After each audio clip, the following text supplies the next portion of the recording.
video kali ini saya akan membahas materi yaitu mengenai bioteknologi. Apa itu bioteknologi? Sebelum saya lanjutkan, jangan lupa like, komen, subscribe, dan nyalakan loncengnya ya. Baiklah, coba perhatikan di sini ya. Bioteknologi adalah ilmu yang mempelajari pemanfaatan makhluk hidup untuk menghasilkan barang dan jasa untuk sebesar-besarnya keuntungan manusia. Nah, makhluk hidup yang digunakan dalam proses bioteknologi ini disebut dengan agen bioteknologi. Agen bioteknologi ini ada yang digunakan secara utuh dan ada yang digunakan sebagian.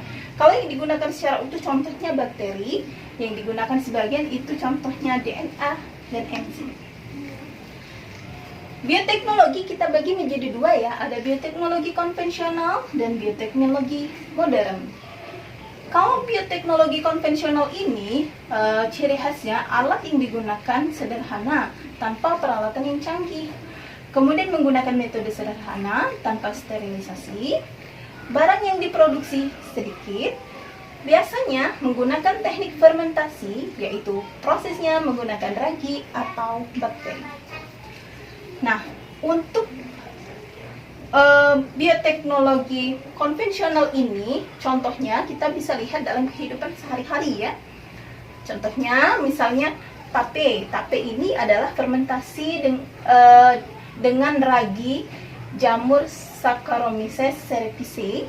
Kemudian keju adalah hasil fermentasi terhadap susu dengan menggunakan jamur Penicillium roqueforti atau Propionibacterium atau Lactobacillus. Kemudian ada oncom, yaitu fermentasi pada ampas kedelai dengan jamur Nerospora crassa yang berwarna merah bata. Kemudian ada yogurt, fermentasi terhadap susu dengan menggunakan bakteri Lactobacillus bulgaricus atau Streptococcus thermophilus. Nah, masih banyak ya contoh bioteknologi konvensional yang lainnya, produk-produk bioteknologi konvensional. Nah, kalau kalian ingin melihat lebih banyak lagi, kalian coba perhatikan tabel ini. Nah, di sini ada contoh-contoh bioteknologi, produk bioteknologi konvensional. Oke. Baiklah, yang berikutnya bioteknologi modern. Kalau bioteknologi modern ini, alat yang digunakan sudah canggih ya. Kemudian berdasarkan penelitian, menggunakan sterilisasi modern, diproduksi secara massal, dan menggunakan enzim dan DNA. Nah, untuk contohnya dan apa saja peran bioteknologi modern, kita perhatikan di sini ya. Yang pertama di bidang pertanian, kita perhatikan ada contohnya yaitu kultur jaringan. Apa itu kultur jaringan? Kultur jaringan yaitu memperbanyak tumbuhan yang biasanya bibit unggul ya, dengan memanfaatkan sifat totipotensi. Apa itu totipotensi? Totipotensi adalah kemampuan sel atau jaringan untuk menjadi satu individu baru ya. Jadi dia memanfaatkan sifat totipotensi jaringan meristem yang dilakukan di dalam medium pertumbuhan steril. Contohnya yang biasa di kultur jaringan misalnya anggrek, kelapa sawit. Nah, coba perhatikan di sini skema proses kultur jaringan. Kalian bisa perhatikan bagaimana prosesnya. Jadi jaringan diambil dulu jaringannya, kemudian disteril, ditumbuhkan dalam medium yang steril. Lalu setelah tumbuh kalu sampai tumbuh akar, kemudian baru dipindahkan ke dalam pot tanah. Ya, jelas ya? Oke, yang berikutnya itu tanaman transgenik. Apa itu tanaman transgenik? Tanaman transgenik yaitu adalah tanaman dengan cara memodifikasi DNA agar bersifat unggul dan tahan hama.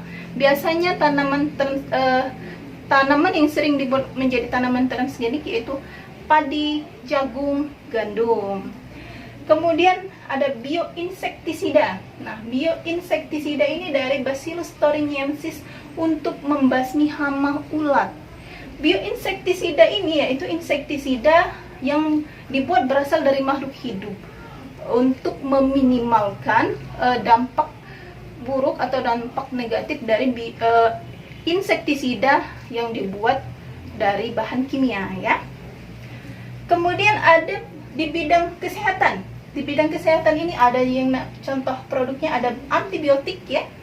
Antibiotik ini dihasilkan oleh mikroorganisme tertentu seperti Penicillium chrysogenum, kemudian ada Penicillium notatum, ada Streptomyces. Lalu ada cloning. Apa itu cloning? Mungkin kita sering mendengarnya ya, tapi tidak tahu seperti apa prosesnya ya. Jadi cloning itu adalah menggandakan makhluk hidup dengan cara menggabungkan inti sel somatik dengan sel telur yang telah dibuang inti selnya, sel telur yang telah dirusak inti selnya. Contohnya itu produknya domba doli ya. Jadi cloning ini bukan menyatukan antara sperma dengan sel telur ya. Jadi antara sel telur dengan sel tubuh atau sel somatik ya. Jadi salah satu sel tubuh hewan yang dianggap unggul diambil, lalu dimasukkan ke dalam inti sel dimasukkan ke dalam sel telur yang inti selnya sudah dirusak atau sudah dibuang, sehingga dia akan menghasilkan individu yang sama persis dengan induknya ya. Contohnya domba doli. Nah, kalau ingin tahu prosesnya yang lebih jelas, perhatikan gambar berikut ya. Jadi seperti ini ya, seperti yang saya jelaskan tadi ya. Sel somatik dengan sel telur yang sudah tak berinti lalu digabungkan menghasilkan individu yang sama dengan induknya. Baiklah, yang berikutnya adalah vaksin. Vaksin adalah bahan yang digunakan untuk membentuk kekebalan tubuh untuk melawan suatu penyakit dengan cara rekayasa genetika, yaitu dengan merekayasa DNA bakteri dengan DNA virus yang akan dibuat vaksinnya, lalu bakterinya dibiarkan. Perhatikan gambar berikut, ini prosesnya ya.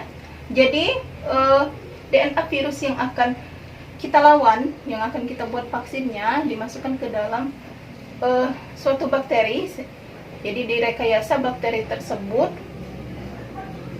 sehingga akan menghasilkan vaksin yang dapat membentuk kekebalan tubuh. Kemudian bakteri tersebut dibiarkan. Oke, berikutnya itu bayi tabung. Bayi tabung yaitu mempertemukan ovum atau sel telur dengan sperma di luar tubuh ya, yaitu di dalam kultur steril. Perhatikan gambar berikut.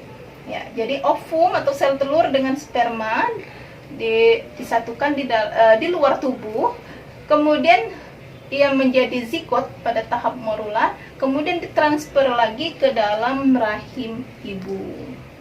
Seperti itu ya. Oke, yang berikutnya itu ada antibodi monoklonal. Antibodi monoklonal adalah kekebalan tubuh buatan ya, berupa protein imun untuk melawan penyakit. Dilakukan dengan cara hibridoma. Apa itu hibridoma? Yaitu menggabungkan sel kekebalan tubuh dengan sel kanker. Mengapa digabungkan dengan sel kanker? Karena sel kanker ini membelah sangat cepat, sehingga sangat bagus untuk memperbanyaknya ya, untuk memperbanyak antibodi monoklonal ini. Perhatikan gambar proses hibridoma berikut. Oke, jadi seperti itu ya. Nah, yang berikutnya di bidang peternakan. Di bidang peternakan ada inseminasi buatan, yaitu dengan menginjeksikan sperma ke rahim untuk mendapatkan bibit unggul. Contohnya sapi unggul. Jadi apabila ada sapi yang dianggap unggul, kemudian diambil spermanya, kemudian diinjeksikan ke sapi betina yang lain supaya dia menghasilkan sapi yang unggul. Nah, kemudian ada di bidang lingkungan, ada bioremediasi, yaitu bakteri pengurai sampah plastik. Namanya Ideonella sakhainensis. Lalu di bidang pertambangan, ada Thiobacillus ferrooxidans, bakteri pengekstrak emas dan perak dalam bebatuannya. Dan yang terakhir ada rekayasa genetika, yaitu bakteri penghasil insulin ya. Coba perhatikan gambar berikut, ini prosesnya ya. Jadi mengubah susunan DNA dengan cara memasukkan gen asing. Contohnya bakteri Escherichia coli penghasil insulinnya. Oke. Baiklah, sampai di sini dulu bahasan kita. Semoga bermanfaat. Wassalamualaikum warahmatullahi wabarakatuh.